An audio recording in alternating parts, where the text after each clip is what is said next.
दिव्या भारती का जन्म 25 फरवरी 1974 को मुंबई, महाराष्ट्र में हुआ था। उनके पिता ओम प्रकाश भारती एक व्यापारी थे और उनकी मां मीता भारतीय गृहिणी थी। उनकी एक छोटी बहन और एक सौतेला भाई भी है। दिव्या ने अपनी प्रारंभिक शिक्षा मानेक जी कूपर स्कूल, जुहू से पूरी की। बचपन से ही उन्हें फिल्मों का बहुत शौक था और वे अभिनेत्री बनना चाहती थीं। उनका लुक और व्यक्तित्व बहुत आकर्षक था, जिसके कारण उन्हें कम उम्र में ही फिल्मी दुनिया में कदम रखने का मौका मिला। दिव्या भारती ने 16 साल की उम्र में फिल्मों में एंट्री ली। पहले उन्हें 1988 में निर्देशक नंदू तोलानी ने फिल्म के लिए साइन किया था, लेकिन फिल्म बन नहीं पाई। फिर उन्हें गोविंदा के साथ फिल्म राधा का संगम में साइन किया गया, लेकिन किसी कारणवश उन्हें फिल्म से निकाल दिया गया। इसके बाद दिव्या ने साउथ इंडस्ट्री में कदम रखा और 1990 में उनकी पहली तेलुगु फिल्म बोब्बिली राजा रिलीज हुई, जिसमें वे साउथ के सुपरस्टार वेंकटेश के साथ नजर आईं। यह फिल्म सुपरहिट रही और दिव्या रातों रात स्टार बन गई। इसके बाद उन्होंने कई तेलुगु फिल्मों में काम किया, जिनमें शामिल हैं नन्हा गरली 1991, असेंबली रो 1991, थोली मूधू 1991। बॉलीवुड में कदम। तेलुगु फिल्मों में सफलता के बाद दिव्या भारती ने 1992 में बॉलीवुड में कदम रखा। उनकी पहली हिंदी फिल्म विश्वात्मा थी, जिसमें उनके ऊपर फिल्माया गया गाना सात समुंदर पार आज भी हिट है। इसके बाद उन्होंने बैक टू बैक कई सुपरहिट फिल्में दी, जैसे शोला और शबनम 1992, गोविंदा के साथ दीवाना 1992, शाहरुख खान और अराशी कपूर के साथ। इस फिल्म के लिए उन्हें film fair best debut award मिला। बलवान 1992, सुनील शेट्टी के साथ दिल आशना है 1992, रंग 1953, क्षत्रिय 1953। दिव्या भारती मात्र 3 साल में 14 हिंदी फिल्मों में काम कर चुकी थीं और वे 90 के दशक की सबसे तेजी से उभरती सुपरस्टार थीं।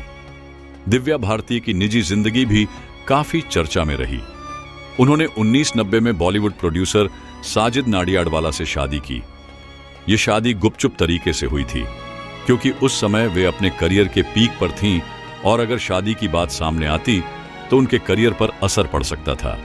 दिव्या और साजिद की मुलाकात 1990 में हुई थी, जब साजिद शोला और शबनम फिल्म प्रोड्यूस कर रहे थे। दोनों की दोस्ती प्यार में बदल गई और 10 मई 1992 को उन्होंने इस्लाम धर्म अपनाकर सना नाडियाडवाला नाम से शादी कर ली। इस शादी की जानकारी उनके माता पिता को बाद में मिली। 5 अप्रैल 1993 की रात दिव्या भारती की मुंबई के वर्सोवा इलाके के तुलसी अपार्टमेंट की 5वीं मंजिल से गिरकर मौत हो गई। घटना की पूरी कहानी रात 10 बजे। दिव्या अपने नए अपार्टमेंट की इंटीरियर डिजाइनिंग को लेकर बहुत उत्साहित थी। रात 11 बजे उनके घर में उनके डिजाइनर नीता लुल्ला और उनके पति श्याम लुल्ला आए थे। रात 11:30 पर दिव्या लिविंग रूम में खिड़की के पास बैठी थीं और शराब पी रही थी। रात 11:45 अचानक वे खिड़की से गिर गईं और सीधा नीचे जमीन पर आ गिरी। रात 12 बजे उन्हें तुरंत कूपर अस्पताल ले जाया गया, लेकिन डॉक्टरों ने उन्हें मृत घोषित कर दिया। मौत का रहस्य, हत्या, आत्महत्या या हादसा। दिव्या भारती की मौत को लेकर कई तरह की थ्योरीज सामने आईं। कुछ लोगों का मानना है कि वे खिड़की की रेलिंग पर बैठी हुई थीं और नशे में होने के कारण अपना बैलेंस खो बैठी और नीचे गिर गईं। यह अपार्टमेंट के बालकनी की रेलिंग बहुत छोटी थी, जिससे गिरना संभव था। कुछ लोगों का मानना था कि दिव्या मानसिक तनाव में थीं और उन्होंने आत्महत्या कर ली। शादी के बाद वे अपने करियर को लेकर असमंजस में थीं, लेकिन उनके परिवार और दोस्तों का कहना था कि वे बहुत खुश थीं, इसलिए आत्महत्या की कोई संभावना नहीं थी। कुछ रिपोर्ट्स के अनुसार दिव्या की मौत में अंडरवर्ल्ड का हाथ हो सकता है। उनके पति साजिद नाडियाडवाला का कथित तौर पर मुंबई के अंडरवर्ल्ड से संबंध था। कुछ लोगों को शक था कि दिव्या ने किसी ऐसी बात का पता लगा लिया था जो उनके लिए खतरनाक साबित हो सकती थी।